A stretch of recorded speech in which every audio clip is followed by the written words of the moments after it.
दिनैनि 8 मार्च जेखौ जोङो दुलाराय आइजो माहारिनि सान होननानै बुङो बा इन्टारनेशनेल विमेन्स डे होननानै गासै वर्ल्डआवनो सेलिब्रेट खालामनाय जायो आरो बिखौ दुलाराय बर' फरायसा आफाद बा अल बड' स्टुडेन्टस इउनियन बाक्सा जिल्लाया दिनै हास्तिनापुर आनसलिकआव दिनैनि सानखौ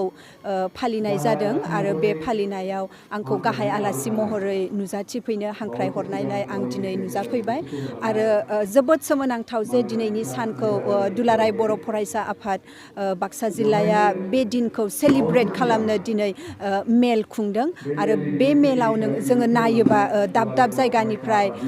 नुजाफैनाय दस्रा दस्रा आनसलिकनिफ्राय नुजाफैनाय जोंनि बिदा फंबाय बिब' बिनानाव आइ आफामोन जोङो गासैखौबो बे मेलाव नुनो मोनो आरो बेखौ नुनानै जोबोद गोजोननाय मोनो आरो बे बोसोरनि टीमा चुज टु चेलेन्ज मोनसे टीम दुलाराय बुहुमनाङैनो बे मोनसे टीम एभ्रि इयार मोनसे टीम लानाय जायो आरो बे बोसोरनि इन्टारनेशनेल विमेन्स डेनि 2021नि टीमानो चुज टु चेलेन्ज जे जोङो बर'आव दानस्लायोबा सायख'नानै जोङो जुजिनांगौ आरो जोङो नायनो थाङोबा जोंनि बर' आइजो जानायलाय बा बर' आइजो फोरा माखौ सायख'नानै जुजिनांगौ जोङो बिखौ नायनो थाङोबा जोंनि आं सानो आंनिफ्राय जे जोंना डुवेल रेसपन्सिबिलिटि थायो एसे बर' विमेन जोङो नाख्रेबजानाय हारि बा गादबजानाय हारि हिसाबै जोङो जोंनि कमिउनिटिखौ जोङो सेफ खालामनो थाखाय जोङो सेफ किपारबो जानो नांगौ women as safe keepers of community जों हिन्जाव माहारियाल' नङा हौवा माहारियाबो बा हिन्जाव माहारि जानायलाय जोङो सेफ किपार जानांगौ जोंनि कमिउनिटिनि आरो बिजों लोगोसे जोङो जोंनि समाजनि इन्टारनेल जाखिनि नियम खान्थि दङ जायफोर विमेनखौ नाख्रेबनानै दोनो बा गादबनानै दोनो बे इन्टारनेल नियम खान्थिफोरखौबो जोङो सोलायलांनांगौ बा जोङो सायख'नानै सोलायबोनांगौ आरो बे बुङो जे जोङो सायख'नानै जुजिबासो मोनसे सांग्रां समाज जायो आरो समाजा जेब्ला सांग्रां जायो अब्लासो जोङो सोलायनायखौ लाबोनो हायो स' बिनिखायनो आं सानो जे दिनैनि दिनाव बे दिनखौ सेलिब्रेट खालामनाया बिराद मोजां आरो जों गुबुन सेंग्रा दङ बेनि सायाव मा बुंनो जोङो अफलेट गोबां नुनो मोनो बा जोंनि आइजो माहारिल' नङा हौवा माहारिखौबो आइजो माहारियाबो गोबां समावनो गुबुन हारिजों हाबा जाहैयो बा जोंनि हौवा माहारियाबो गुबुन समावनो दस्रा हारिनि मा होनो हारि हाबा लानानै लाबोयो आङो बे खोथायाव बिकज आफ्टार अल लाइफआ एक्चुअलि पार्सनेल चॉइसेस स' बै इन्डिभिजुवेलनिसो पार्सनेल चॉइस बियो स' बिनि सायाव आं जेबो बारा बुंनो साना because it is individual freedom जोङो जोंनि भारतनि संबिधानखौ नायोबा बा जोङो अन इन्डिभिजुवेल हिउमेन राइट्सखौ नायोबा बियो everybody has their own right ना everybody has right to life the way they want बिनिखायनो आङो बिनि सायाव जेबो बुङा because it's a personal choice of that individual दा मेमा उन्दै उन्दै लाइमोनफोरखौ बा बिमा माहारिखौ माबायदि बोसोन होनो सानो बे मिडियानि गेजेरजों जोंनि उन्दै माहारिफोरखौ आं बिमाफोरखौ बा उन्दै माहारिफोरखौ बिमाफोरखौल' नङा आङो बिफाफोरखौबो बा न'खरनि बिबै बिबौ गासैखौबो थानायखौनो खावलायगोन जे मोनसे जोङो उन्दै गथ'फोरखौ खांबोनो थाखाय मोनसे जोङो एनेबलिं एनभायरनमेन्ट होनांगोन जोङो बे एनेबलिं एनभायरनमेन्टखौ होबासो जोंनि गथ' गथायफोर बा फिसाफोरा मोजाङै देरलांनो हागोन मानो होनोबा जोङो गोबां समावनो जोंनि बर' न'खरफ्राव नुयो जोङो एनेबलिं एनभायरनमेन्ट होनो हाया आरो बे एनेबलिं एनभायरनमेन्टखौ जों मानि थाखाय होनो हाया गोबां एक्सटार्नेल फेक्टर्स दङ ससियेलि इक'नमिकेलि जोङो नायनो थाङोबा ससियेलि एन्ड इक'नमिकेलियानो बांसिनावनो गोबां एक्सटार्नेल फेक्टर्स जायो जायनि थाखाय जोङो एनेबलिं एनभायरनमेन्ट होनो हाया न'खराव स' जोङो आं खावलायो जे बिमा बिफाफोरखौ बा बिबै बिबौमोनखौ जे जोङो जोंनि गथ'फोरनो एनेबलिं मोनसे एनभायरनमेन्ट होनांगौ लेखा फरायनायनि थाखाय आरो उन्दै उन्दै गथ'फोरखौ आङो खावलायो जे जेसेबां हायो लिरै फरायनांगौ जेनेबा गोरलै गथ'फोरनि खामानियानो मा फरायनांगौ स' बिनिखायनो आं खावलायो जे इसोरखौ एकदम फरायनायाव गोसो होनांगौ आरो बिमा बिफानि खामानियानो जों होनो हानांगौ फिसाफोरनो गोबां समावनो जोङो नुनो मोनो बिमा बिफाफोरा राबार पेन्सिल नटबुक्स जगायनानै होनो हाया गोबां समावनो बेफोरो रांखान्थिनि थाखाय होनो हाया बा आं सानो जे फिसाफोरनो राबार पेन्सिल कपिस बा नटबुक बा लेखा फरायनायनि एनेबलिं मोनसे एनभायरनमेन्ट आरो बेजों लोगोसे बिमाया बा बिफाया एखेबारे सम होनो हाथारनांगौ बा सानफ्रोमबोनि फुङाव दसे बेलासियाव दसे फरायनायनि हेबिटखौ बानायनांगौ जायनि जों न'खरफोराव गोबां नुनो मोना गोबां समावनो स्टिल जोंनि बर'फ्राव डमेस्टिक भायलेन्स गोबां जोङो नुनो मोनो आरो जेरावनोखि डमेस्टिक भायलेन्स जायो बे न'खराव गथ'फोरा बिराद ट्रमाटाइज्ड जायो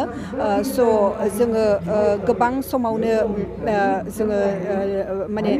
प्राइभेट स्पियाराव जोङो भायलेन्सखौ नुनो मोनो स' जोङो बे भायलेन्सखौ होबथानो थाखाय बा नाङिनि एनभायरनमेन्ट खालामनो थाखाय गोबां मावलांनांगौ बे न'खरजोंल' नङा समाजजों जोङो गोबां मावलांनांगौनि जोंनि समाजा गोबां मावलांबावनांगौ आरो बे मोनसे न'खरनो मोनसे मोजां एनेबलिं एनभायरनमेन्ट होनो गोबां मावलांबावनांगौ बे न'खराल' नङा गासै समाजानो जयै लोगोयै मावलांनांगौ आरो आनसलिकआबो फालिदों बेनि सायाव फंनैसो बुंदों बाक्सा जिल्ला दुलाराय बर' फरायसा आफादनिफ्राय गिबियावनो मुलुगनां आइजो साननि थाखाय बयनिसिमबो गाहाम हामलायनायखौ बावहरग्रोनाय जाबाय आरो बे मुलुगनां आइजो सानखौ बाक्सा जिल्ला दुलाराय बर' फरायसा आफादजों जथायैनो